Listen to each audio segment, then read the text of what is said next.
So Bezrat Hashem, today I think we'll begin with Yom Haatzmaut, with a continuation of our discussion, and then Bezrat Hashem switch to Basra.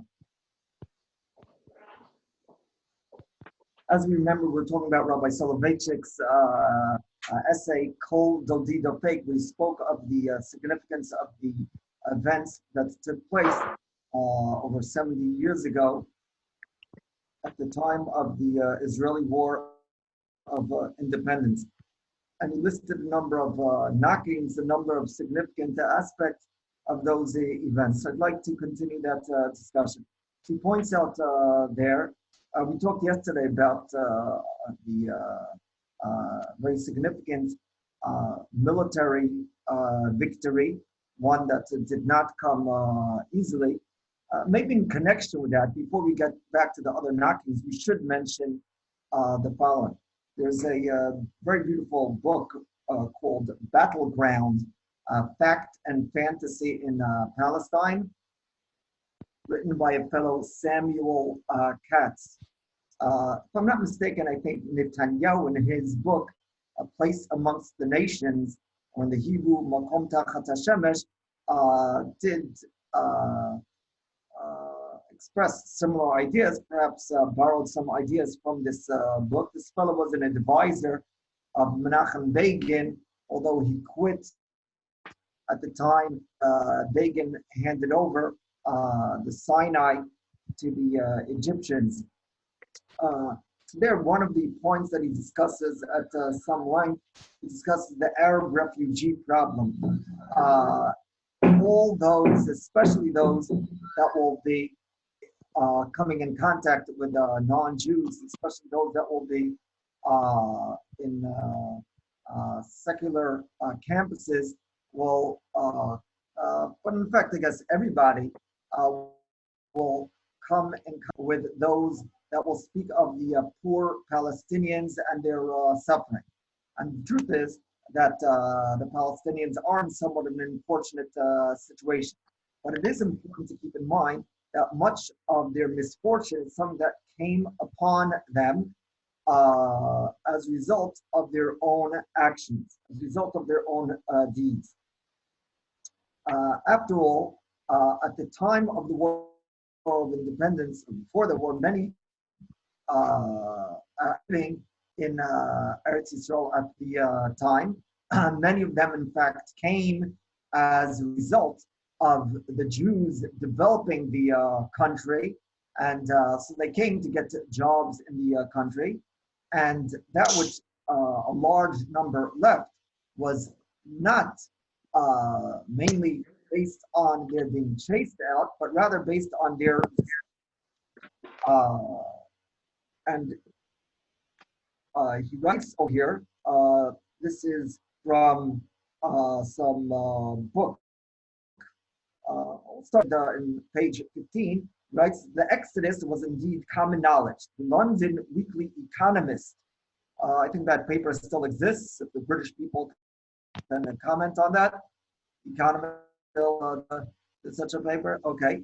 The London Weekly Economist reported in October 2nd, 48, of the 62,000 Arabs who formerly lived in Haifa, not more than 5,000 or 6,000 remained. Various factors influenced their decision to seek safety in flight. There's but little doubt that the most potent of the factors were the announcements made over the air by the higher Arab executive urging the Arabs to quit. It was clearly intimated that those Arabs who remained in Haifa and accepted Jewish action would be regarded as renegades.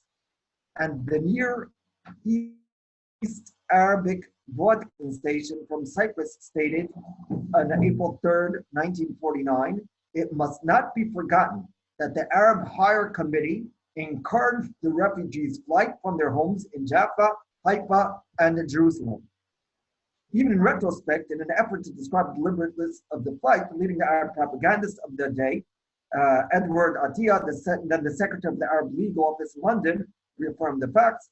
The wholesale exodus was due partly to the belief of the Arabs, encouraged by the boasting of the unrealistic Arab press, and the irresponsible utterances of some of the Arab leaders, there will only be a matter of some weeks before the Jews were defeated by the armies of the Arab states and the Palestinian Arabs and able to re-enter and retake possession of their country. And a bit more, Kenneth Gilby, one of the American correspondents who covered Palestine for several years during the War of 48, soon afterwards wrote a book on his experience and observations. In it, he reported the Arab exodus, initially at least, was encouraged by many Arab leaders, such as Haj Amin al-Husseini Yom Haatzmaut, that Yom Haatzmaut I added, the exiled pro-Nazi Mufti of Jerusalem, and by the Arab Higher Committee for Palestine, viewed the first wave of Arab setbacks as merely transitory. Let the Palestine Arabs flee into the neighboring countries. It would serve to arouse the other Arab peoples to greater effort. And when the Arab invasion struck, the Palestinians could return to their homes and be compensated with their property of the Jews driven into the sea.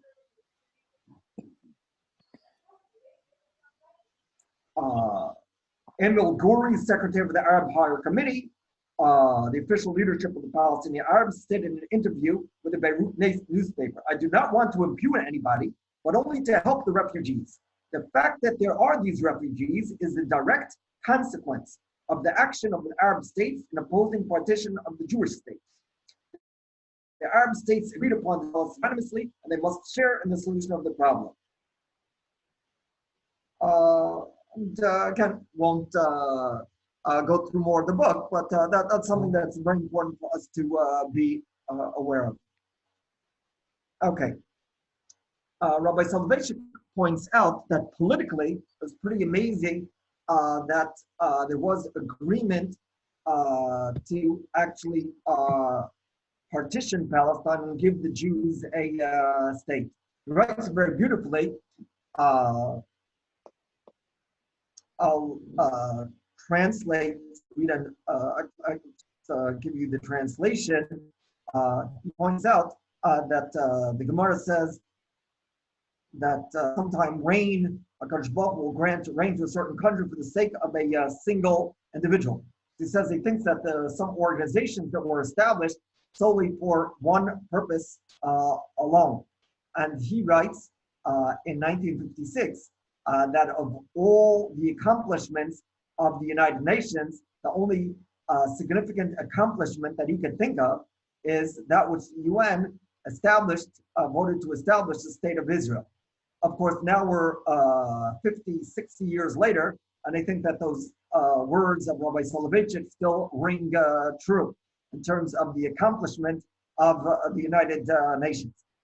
And he writes here, based on the famous midrash, that when it says Hamelech in Megillas Esther, it's referring to Malko Shel Olam, so along similar lines, he writes, he says, "I don't know who the news reporters, with their eyes of flesh, saw presiding over operations at that historic gathering at which the decision was made to establish a Jewish state. But those with the spiritual sensitivity will see that the true chairman presiding over the proceedings was in fact God." When Rabbi Schechter was here, then he had some brief anecdote where he indicated that Rabbi Soloveitchik was somehow involved in convincing some of the individuals that wielded some power to vote in favor of the establishment of the state. Those interested will ask me later, and I'll try to track down the pages in Rabbi Schechter's book where he relates that's a story that he also mentioned, I think, earlier this year when he visited. Rabbi Soloveitchik goes on and he points out that theologically, the establishment of the Jewish state is of great significance. After all, the teachings of the church were that the Jews were rejected by God and were created in as a result of us not accepting Yashka. We, after all, proclaim ourselves as being the Am HaNivchar, and the Goyim, they say that we were rejected by God. And they made this into a self-fulfilling prophecy. They felt that they have a mitzvah to burn the Jews at the stake, to torture Jews, to kill the Jews, and that proves that's also the way they would judge whether it's or not, right? They would throw them into the water, tied with some chains and stones, and if they sank, then apparently they were a witch. Otherwise, they would have been saved. So along similar lines, they killed the Jews, and they said, that's a proof that they're rejected by God. Parenthetically, there's some Rashi in Sukkah that Rashi in Sukkah and the Lulav Gazal that says that if one takes the position that one could be podet truma, then he's a Rasha, then he's a wicked person. Rabbi Greenberg asked, since when does Rashi refer to a pshat which he doesn't like as wicked? He says that Rashi refers to it as one who says the truma can be traded in as a Rasha, because after all, the pasuk says, Kodesh Yisrael Hashem Reishit Tuasel. The pasuk at the beginning of Yom Yo compares the Jewish people to truma. Kodesh Yisrael Hashem Reishit Tuasel. Kol Achlav Yashem. So if a person says he can trade in truma, will also hold that God can trade in the Jewish people. But there ain't no such thing. We understand that. So in any case, that was the teaching of the church. So when the Jewish people, they're able to reestablish a state in Eretz Yisrael, that's something that's a very big kasha on the Christian philosophy. And in fact, for many years, the Vatican was not willing to accept the Jewish state. There was a Pope Paulus in 1963, I think it was, that he visited Israel, and he wasn't willing to enter the country through any of the official entrances. He entered across the Jordan at some point, but he wasn't willing to enter one of the official entrances because, after all, he denied that the state exists. At some later point, there have been popes that have visited the country. Unfortunately, the press that has such a negative attitude towards anything religious, but when the holy Pope visited, then they were so amazed. They were so got so emotional over the holy Pope visit. But anyway, so theologically, certainly the events of the establishment of the state were very meaningful. Furthermore, Rabbi Soloveitchik pointed out the fact that the state was established meant that the Jew now somewhere had where to turn, had somewhere to go. That there's hardly been a place in this world where Jews haven't suffered, and a Jew that was exiled from a certain country, generally speaking, didn't have where to turn, didn't have where to go. Now, with the establishment of the state, the Jew knows that he has somewhere to escape. He has a place of refuge. Of course, we do understand that Eretz Yisrael is more than just a place of refuge. We understand that Eretz Yisrael is home, just a place of refuge. Then perhaps Uganda would do the trick. But nevertheless, this is something which should not be viewed as insignificant. The fact that that we have a home, the fact that a Jew has where to go. Parenthetically, I'll mention that the kibbutz golios, which we've been viewing over the past 100 years, is also pretty remarkable. The Torah speaks of, in the end of Sefer Dvarim, the kibbutz golios being something which is associated with the end of days, being associated with tshuva. So we have been zocha to see that kibbutz golios take place in a remarkable fashion. But in any case, coming back to this idea of Jews having where to go, having where to turn, I'd like to share with you a brief section from a book called The Holocaust by Nora Levin, the author writes the following. Again, this is page 712. Again, as during the war, not only was Britain cutting off living space for Jewish life, was also choking escape. Still trying to appease the Arab world and maintain preeminence in the Middle East, Britain was sending parachutists and infantry to Palestine to drive out Jews who were struggling to enter and imprison those who tried to remain. Refugees continued to be hounded on the seas. Nevertheless, under the guidance of Mossad leaders and demobilized soldiers of the Palestine Brigade, under the cover of night, they trekked over the mountains and valleys, men, women, and children by the thousands, towards the beaches, into the seas, and the dogged struggle to outwit the British Navy. This time, the deportation trains did not suck them back to a death-drenched continent. The exodus came like a tidal wave. The British could no longer hold it back. The Jews had learned yet another lesson from the catastrophe. No longer would they petition or plead for their security or rely on legal rectitude and promises to achieve it.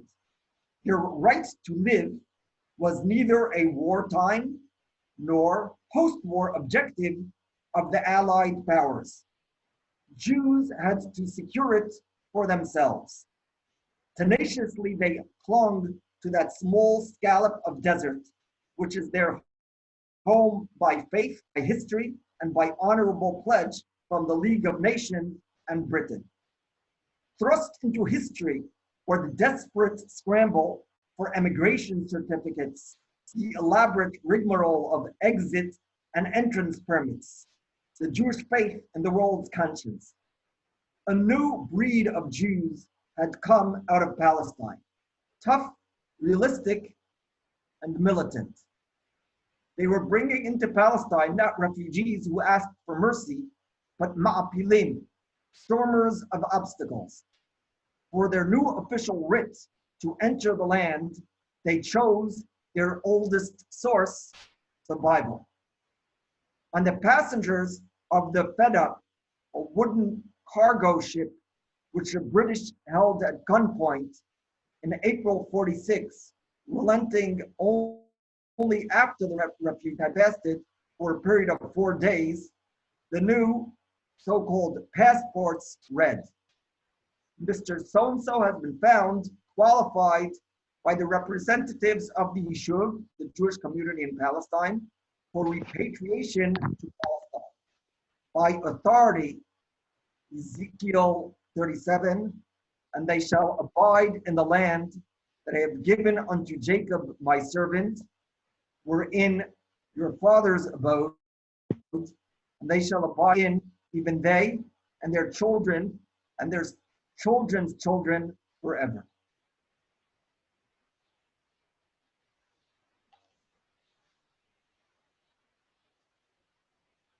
Of course, since 1956, HaKadosh Baruch Hu continued to knock at our door in the events of the 1967 war, the Six-Day War, Milchemet Yom HaKippurim, although there were certainly significant losses in both of those wars, especially in Milchemet Yom HaKippurim, but nevertheless, great indication of Siyata D'Shmaya, and in general, HaKadosh Baruch Hu has been protecting us all over the world, but especially in Eretz Yisrael. In addition to all that we've mentioned, we should also point out that with the establishment of the state, we've been able to fulfill the mitzvah of Yishuv Eretz Yisrael on a more, on a higher level. The Ramban indicates that the mitzvah of Yishuv Eretz Yisrael involves not leaving the land in the hands of the nations of the world and are settling the land. And certainly that's something that did take place as a result. That's what establishing the state is. The Jewish people controlling the land. Now we have not talked about the topic, the concept of the state being Reshit Tzmichat Gudateno. That is an idea which Rabbi Schechter is in his Sefer Be'ikvei Hatzon. Those interested, I'll be happy to give you sources later, as I said, but it is in the Sefer Be'ikvei Hatzon. Okay. Um,